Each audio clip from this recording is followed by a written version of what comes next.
You know, it seems every couple months the gaming industry has a new punching bag to play around with online. One of the biggest examples in recent memory is probably Mighty Number 9, and deservedly so. The game deserved a thrashing after all the bullshit it pulled. But right now it seems, at least according to my YouTube feed, the current punching bag is a game called Y2K, or Yik.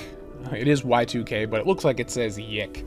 The Postmodern RPG. This is a game made by two brothers over the course of a couple years, and it kind of went from an indie darling that a bunch of websites were reporting positively and seemed pretty cool, kind of like a 3D, low poly, quirky, Earthbound-esque kind of RPG, but upon release, everyone has been critically destroying this thing, especially for having terrible writing. And that's fine. If a bad game is bad, great. It sucks that a fellow indie gets fucking lambasted by the press and the gaming public alike. I'm not a huge fan of that, but bad game is bad, and people can voice their opinions, especially on a commercially available product that they paid money for. My issue stems more from the treatment of the developers behind the game. A lot of assumptions seem to be made about the character of these two individuals behind Y2K. A lot of the videos I've been watching, and I've watched a fair amount, just because I'm just kind of baffled, but also intrigued by this game's existence and the things it does well and what it doesn't do well. I guess I'm interested in looking at it just as kind of like a warning,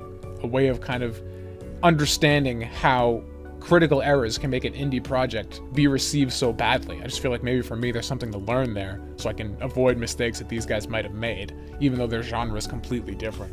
But it just seems a lot of these criticisms of this game turn into personal attacks and assumptions of these guys' characters. And I watched a couple interviews with them talking about the game before it released, even from a few years ago, and at least the guy in front of the camera never came off as a douchebag like so many people are assuming he is based on his writing in this game. Because the game does come off as pretty pretentious a lot of the times. There's a lot of just writing for the sake of writing, characters saying things that don't really lead anywhere, lots of circular conversations, and I guess pseudo-intellectualism, I guess would be a good word for it. But I don't know if any of this is intentional, right? A lot of people are saying, oh, Alex, the main character of the game, is this fucking hipster douchebag, and he is a self-insert for the author, clearly. And I don't think it's on record anywhere, at least that I've seen, that this guy's supposed to be a self-insert, or like he was pulling inspiration from himself, at least intentionally. It just seems like a lot of people are putting words in this guy's mouth just because the product he made is so bad. And I've always held that there's the process and the product. Consumers see the product. They're devoid of its creation. They don't see how it was made, what went into it. They just have the objective end result in front of them, and they base all their assumptions and their interpretations of it based solely on that. But creators have it differently. A game, a movie, a novel, any sort of creative product is not what the creator had in mind. It is an approximation of what they envisioned that they were able to bring to life based on their current skill level.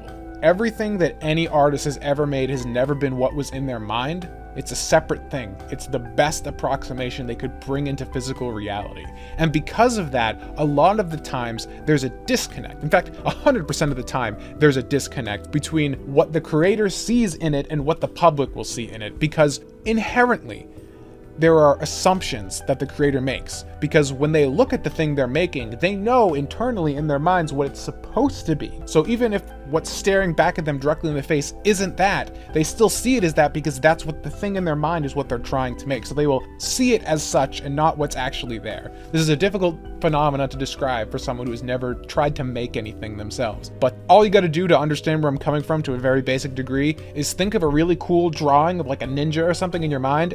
And if you can't draw, then try and draw that thing. You'll very quickly understand there's a difference between what you envision in your mind creatively and what you can actually actualize. Even artists with a lot of skill can never 100% translate that initial idea in their brains onto paper, onto physical media, onto whatever the fuck they do with their craft. There's always a degree of separation between the two. And I feel like Y2K is not something cynically made. It's not something done for the wrong reasons, and it's not something made out of arrogance. I think it's just a disconnect. It's a large disconnect between what they were trying to create and what they saw in their minds versus what they were actually able to actualize. This was the team's second video game ever, and it was their first 3D project. So clearly, they're not like seasoned developers. I'm not trying to say Y2K is above criticism. It clearly isn't. It seems to be not a great example of its genre, obviously.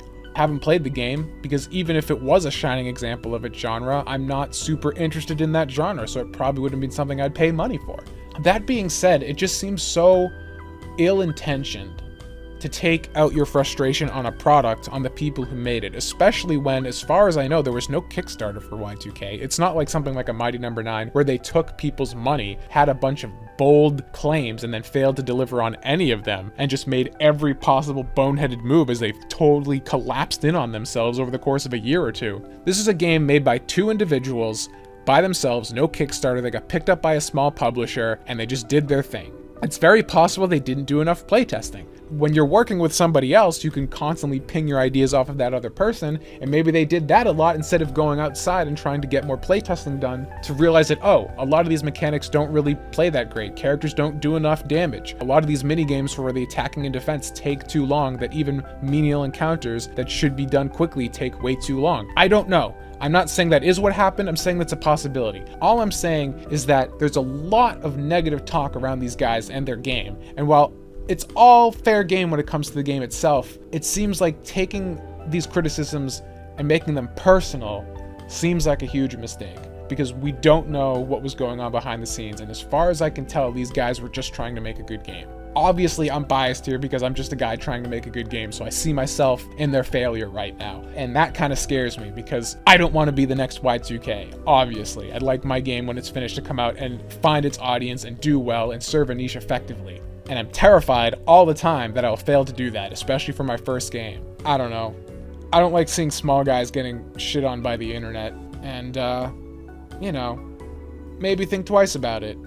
That's all I got for this one. Be the games you want to see.